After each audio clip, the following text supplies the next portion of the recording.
আয়াত ৬ ইন্না নাশিআতাল লাইলি হিয়া আশাদ্দু ওয়াতআউ ওয়া আকওয়ামু কিলা। অনুবাদ: নিশ্চয়ই রাতের বেলার ওঠা প্রভৃতি দলনে প্রবলতর এবং বাকস্ফুরণে অধিক উপযোগী। তাফসীর: ১ নং ফুটনোটের বিবরণ। নাশিআতা শব্দের ব্যাখ্যায় কয়েকটি মত আছে। একটি মত হল এর মানে রাত্রেবেলা শয্যাত্যাগকারী ব্যক্তি। দ্বিতীয় মতটি হল এর অর্থ রাত্রিকালীন সময়। ইবনে কাসির। ২ নং ফুটনোটের বিবরণ। আয়াতে ওয়াতআন শব্দ ব্যবহৃত হয়েছে। এর অর্থ এত ব্যাপক যে একটিমাত্র বাক্যে তা বোঝানো সম্ভব নয়।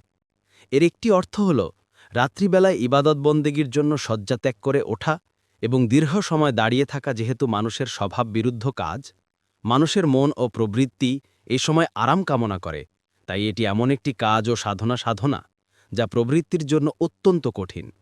দ্বিতীয় অর্থ হল রাত্রিবেলার সালাত দিনের সালাত অপেক্ষা অধিক স্থায়ী ও ফলপ্রসূ, কেননা রাত্রিবেলা মানুষের চিন্তা চেতনা বিভিন্ন বিষয়ে ব্যস্ত থাকে, কিন্তু রাত্রিবেলা তা থেকে মুক্ত হয়। আরেকটি অর্থ হল ইবাদতকারী ব্যক্তিকে সক্রিয় রাখার পন্থা, কেননা রাত্রিবেলা বিভিন্ন চিন্তা চেতনা ও কাজ থেকে মুক্ত হওয়ায় সে সময় ইবাদতে নিবিষ্ট হওয়া যায়। দেখুন কুর্তুবী। ৩ নং ফুটনোটের বিবরণ।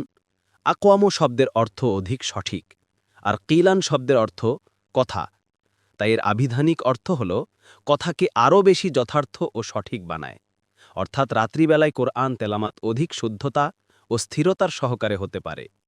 এর মূল বক্তব্য হল সে সময় মানুষ আরও বেশি প্রশান্তি, তৃপ্তি ও মনোযোগ সহকারে বুঝে কুরআন শরীফ পড়তে পারে, কেননা সেই সময় বিভিন্ন প্রকার ধ্বনি ও হট্টগোল দ্বারা অন্তর ও মস্তিষ্ক ব্যাকুল হয় না।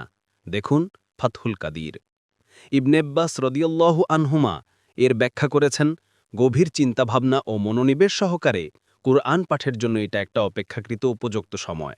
আবু দাউদ ১৩০৪। আয়াত ৭ ইন্না লাকা ফিন-নাহারি সাবহান তাওয়ীলা। অনুবাদ: নিশ্চয় দিনের বেলায় আপনার জন্য রয়েছে দীর্ঘ কর্মব্যস্ততা। তাফসীর ১ নং ফুটনোটের বিবরণ। সাবাহান শব্দের অর্থ প্রবাহিত হওয়া এবং ঘোরাফেরা করা। এই কারণে সাঁতার কাটাকে সিবাহা বলা হয়। এখানের অর্থ দিনমানের কর্মব্যস্ততা এবং জীবিকার জন্য ঘোরাঘুরির কারণে অন্তরের ব্যস্ততা। দিনের কর্মব্যস্ততার কারণে একাগ্রচিত্তে ইবাদতে মনোনিবেশ করা কঠিন হয়ে পড়ে। দেখুন কুরতুবী এবং সাদি। পরবর্তী তাফসীরে যেতে ভিডিওটি শেষ হওয়ার পূর্বেই এই বক্সে ক্লিক করুন। ভয়েস বা উচ্চারণে অনিচ্ছাকৃত ত্রুটি ক্ষমাসুন্দর দৃষ্টিতে দেখবেন ইনশাআল্লাহ।